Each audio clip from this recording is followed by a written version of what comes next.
Good morning students. Today is 6th May and this is maths lecture for class 11th students. Today we are going to deliver 24th lecture and today we will discuss relations and functions. So in today's lecture we will start discussion from question number 6, exercise 2.1 NCERT. See, this question is, if A cross B is given here as with entries a comma x, a comma y, ordered pair b comma x and ordered pair b comma y, we have to find a and b. तो देखो simply a cross b given है and as we know कि first entry first set के elements consider किए जाते हैं and second entry is the entry of second set. तो simply on question number 6 your a cross b is a comma x, a comma y, b comma x and b comma y. Okay, implies a equals to जो first set है तो सभी ordered pair की first entry first set की entry होगी. तो a ये first entry है फर्स्ट सेट के लिए, a फर्स्ट एंट्री है फर्स्ट सेट के लिए बट ऑलरेडी a आ चुका है तो repetition of element is not allowed while listing elements of set. तो आप दोबारा इसको नहीं लिखेंगे. फिर b is the first entry है तो first entry this is element of first set ए तो b लिखेंगे. फिर यहाँ पर देखो b रिपीटेशन अलाउड है, b ऑलरेडी आ चुका है उसको नहीं लिखेंगे तो ये आ गया a कुछ टू ए कॉमा b. ठीक है. सिमिलरली सेट b के लिए तो सेट b सेकेंड पोजीशन पर है तो सभी ऑर्डर्ड पेयर की सेकेंड एंट्री सेट b की एंट्री हो जाएगी. तो x यहाँ क्या लिखा है y, x ऑलरेडी लिख चुका है नहीं लिखेंगे, y ऑलरेडी इंक्लूड हो चुका है आप इंक्लूड नहीं करोगे. So this is way how to write set A and set B individual sets if we have Cartesian product of these sets. A cross B है तो वहाँ से A and B कैसे लिखोगे इस तरीके से लिखा जाता है. Is it clear? चलो 7th नंबर देखें क्या है. क्वेश्चन नंबर 7 पर क्या है. देखो कुछ सेट्स गिवन है A B C and D, कुछ गिवन है non empty sets. We have to verify that first A cross B intersection C is A cross B intersection A cross C.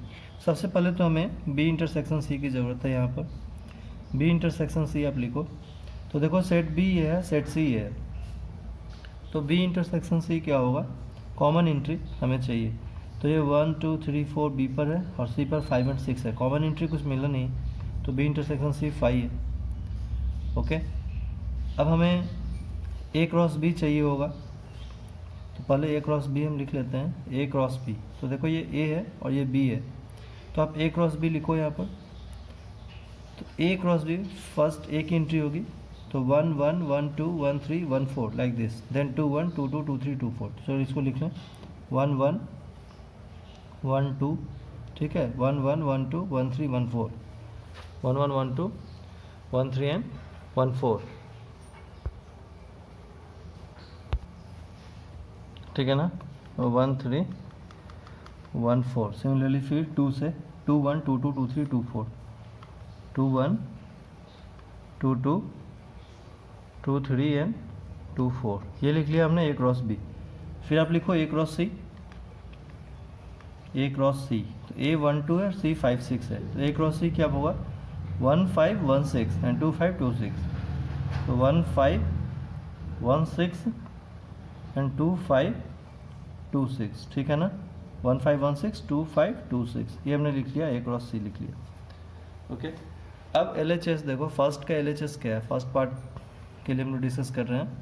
First part पर LHS क्या है, LHS is A cross B intersection C और A जो भी हो B intersection C अगर 5 है तो A क्रॉस 5 इक्वल्स टू 5 होगा because in A we have it some entries 1, 2 और उसका हमें कार्टेशियन प्रोडक्ट लेना है एम्प्टी सेट के साथ 5 के साथ तो कुछ है ही नहीं तो एक भी ऑर्डर्ड पेयर नहीं मिलेगा हमें. So A cross 5 equals to 5. Now RHS is, in RHS of first we have A cross B intersection A cross C. तो अब तुम्हारे को यहाँ पर A cross B लिखा हुआ है, इसको 1 कंसिडर कर लो, A cross C को 2 कंसिडर कर लो कम्युनिकेट करने के लिए. ठीक है. So in A cross B and A cross C, A cross B intersection A cross C we have to find, that means common entry find करना है. इन दोनों का intersection common entry. तो आप देखो यहाँ पर जो एंट्री है 1 1 इधर नहीं है, 1 2 भी नहीं है, यहाँ पर जो भी सेकेंड एंट्री है वो 5 है या 6 है, तो ऑब्वियस है सेकेंड एंट्री हमें सिर्फ 5 और 6 मिल रहा है ए क्रॉस सी में। सेकेंड एंट्री ऑर्डर पेयर की सेकेंड एंट्री 5 और 6 है, 5 और 6 है, तो इसका मतलब ये कॉमन नहीं हुआ। 2 सेकेंड एंट्री नहीं आ सकता है, 3 नहीं आ सकता, 4 नहीं आ सकता है, तो ये चारों नहीं मिलेंगे। फिर सेकेंड एंट्री पर हमें 5 या 6 से ढूंढना है, तो 1 2 3 4 नहीं आया, मतलब ए क्रॉस बी की कोई भी एंट्री ए क्रॉस सी से कॉमन नहीं है, तो हम लोग यहाँ पर लिख सकते हैं 5 और ब्रैकेट में आप लिख देना फ्रॉम 1 and 2, फ्रॉम 1 and 2 जो ऊपर हमने लिख रखा है। इससे आप कंफ्यूज मत होना कि ये फर्स्ट वन है, तो क्वेश्चन नंबर फर्स्ट है ना, 7th का फर्स्ट पार्ट है ये। ओके,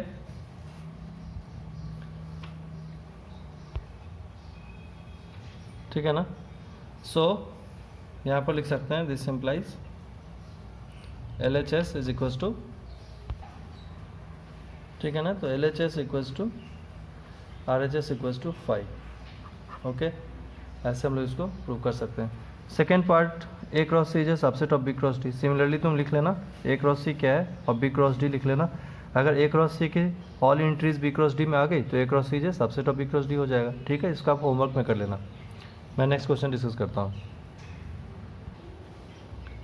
ये देखो क्या है, question number 9, let A and B be two sets such that n of A equals to 3, number of elements in A is 3 and number of elements in B is 2।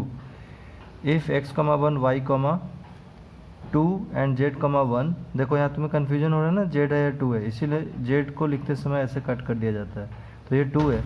x, 1, y, 2, z, 1 are in a cross b, तो find a and b where x, y and z are distinct elements.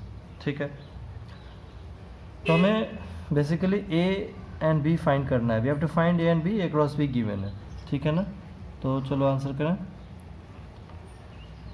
a cross b is given here. These are in a cross b actually. These elements lies in a cross b. तो ये a cross b के अंदर है ये entry y, 2 and z, 1। और भी कुछ entries हो सकती है, बट हमें लिखा है x, 1, y, 2, z, 1 are in a cross b। तो हमने ये 3 एंट्रीज यहाँ पर a क्रॉस b में दिखा लिया है।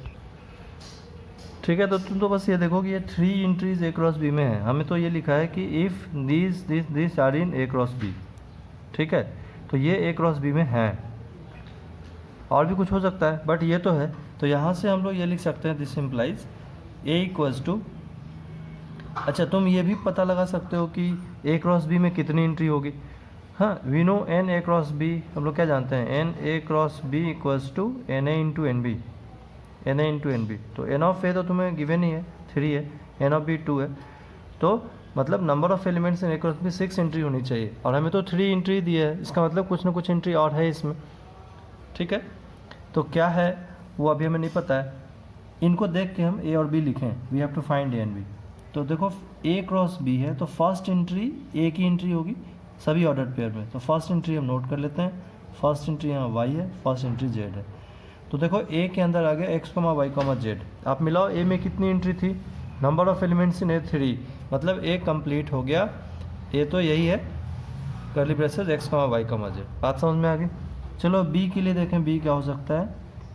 तो बी क्या होगा, तो यहाँ ए क्रॉस बी लिखा है, इसका मतलब सभी ऑर्डर पेयर की सेकेंड एंट्री बी है। सेकेंड एंट्री पर क्या है 1, यहाँ पर क्या है 2, यहाँ 1 है वापस, तो 1 तो ऑलरेडी इंक्लूड हो चुका है, तो रिपीट नहीं होता एलिमेंट, इसलिए आप इसको बंद कर दें। तो बी के अंदर 1, 2 है। एन ऑफ बी क्या बता रहा है 2, मतलब number of elements in B 2 है, और 2 एंट्री यहाँ मिल गई, मतलब बी भी कंप्लीट हो गया। ठीक है, तो हमें तो ए एंड बी फाइंड करना था। नंबर ऑफ एलिमेंट्स ए में 3 होना चाहिए, नंबर ऑफ एलिमेंट्स बी में 2 होना चाहिए। वो 3, नंबर ऑफ एलिमेंट्स 3 है ए में, नंबर ऑफ एलिमेंट्स बी में भी 2 है, इसका मतलब ये हमारा आंसर आ गया है। ओके, तो this is your answer. Fine, चलो अब क्वेश्चन नंबर 10 देखें क्या है। तो क्वेश्चन नंबर 10 में क्या कहता है, the Cartesian product A cross A has 9 elements, मतलब ए क्रॉस ए में 9 एलिमेंट्स हैं, among which are found -1, 0 and 0, 1। इनमें से 2 तो -1, 0 एंड 0, 1 है। You have to find set A and the remaining elements of A cross A. तो देखो ए cross ए के अंदर कुछ एंट्रीज हैं -1, 0 एंड 0, 1, और टोटल एंट्रीज है 9। टोटल एंट्रीज कितनी है, 9 है। अच्छा देखो, number of elements in A cross A क्या होता है, n A into n A. Normally आप लिखते हो n of A cross B equals to n A into n B. यहाँ पर ए क्रॉस ए है तो n A into n A होगा। And number of elements in A cross A कितना given है, 9 गिवन है। तो n A into n A मतलब एन ए स्क्वायर, तो एन ए स्क्वायर 9 है, तो आप समझ सकते हो एन ए कितना होगा, 3 होगा, स्क्वायर रूट कर लेंगे। तो नंबर ऑफ एलिमेंट्स इन ए कितना आ गया, 3 आ गया। ये हमें पता लग गया यहाँ पर। तो हमें तो ये पता लग गया कि नंबर ऑफ एलिमेंट्स इन ए 3 होगा। अब चलो ए को ढूंढने, तो ए इक्वल्स टू, देखो ए क्रॉस ए है तो फर्स्ट एंट्री किसकी एंट्री है, ए की एंट्री है, तो फर्स्ट एंट्री आप वाले नोट करो -1। यहाँ पर फर्स्ट एंट्री क्या है, 0। ठीक है, अब हम सेकेंड एंट्री देखें तो सेकेंड एंट्री किसकी एंट्री होगी, सेकेंड की। सेकेंड भी यहाँ पर ए ही है, ए क्रॉस ए, तो सेकेंड भी ए की ही एंट्री होगी, तो उसको भी ए के अंदर ही लिस्ट करेंगे। तो सेकेंड एंट्री क्या है, 0। ऑलरेडी यहाँ पर हम लोग 0 कंसिडर कर चुके हैं, तो रिपीटेशन अलाउड नहीं है, इसलिए वापस नहीं लिखेंगे। यहाँ पर सेकेंड एंट्री क्या है, 1। देखो 1 आया या नहीं आया, तो आप 1 को लिखें, क्लोज कर दें। इस तरीके से फाइंड करना है। अच्छा, अब हमें पहले पता है, यहाँ पर पता लगा लिया कि नंबर ऑफ एलिमेंट्स इन ए 3 है, तो यहाँ पर ए में 3 एंट्रीज होगा, इसका मतलब ए कंप्लीट हो गया है, यही है हमारा। तो अभी है फाइंड सेट ए, सेट ए तो फाइंड कर लिया। Remaining elements of A cross ए बताना है हमें। रिमेनिंग एलिमेंट्स मतलब इन दो के अलावा, तो ए क्रॉस ए में आप लिखें हेयर ए क्रॉस ए क्या होगा, ए क्रॉस ए, तो तुम्हें यहाँ पर क्या दिख रहा है कि ए जो है वो -1 0 1 है, और बगल में एक और ए लिख लें -1 0 1। अभी हमें ए क्रॉस ए लिखना है, ठीक है। तो ए क्रॉस ए क्या होगा, -1, -1, -1, -1, -1, -0, -1, -1, -1, -1, -1, -1, -1, ठीक है। ओके, फिर लिखो 0 -1 0 0 0 1, 0 -1 0 0 एंड 0 1। फिर क्या लिखोगे, 1 -1 1 0 1 1। क्यों लिखेंगे 1 -1 1 0 एंड 1 1। तो ये तो ए क्रॉस से आ गया, हमसे रिमेनिंग एंट्री पूछा था, तो इसमें से हम लोग लिखेंगे सो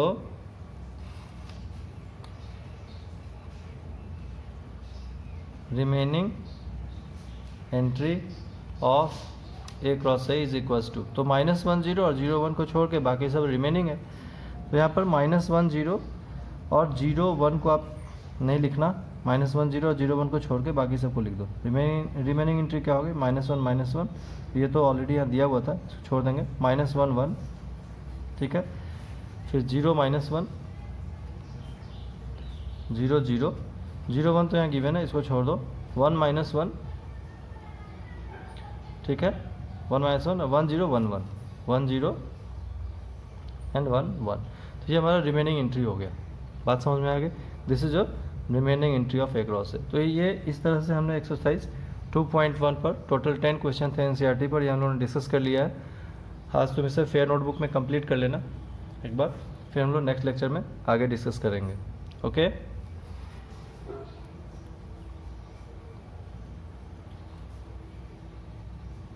ठीक है, थैंक यू।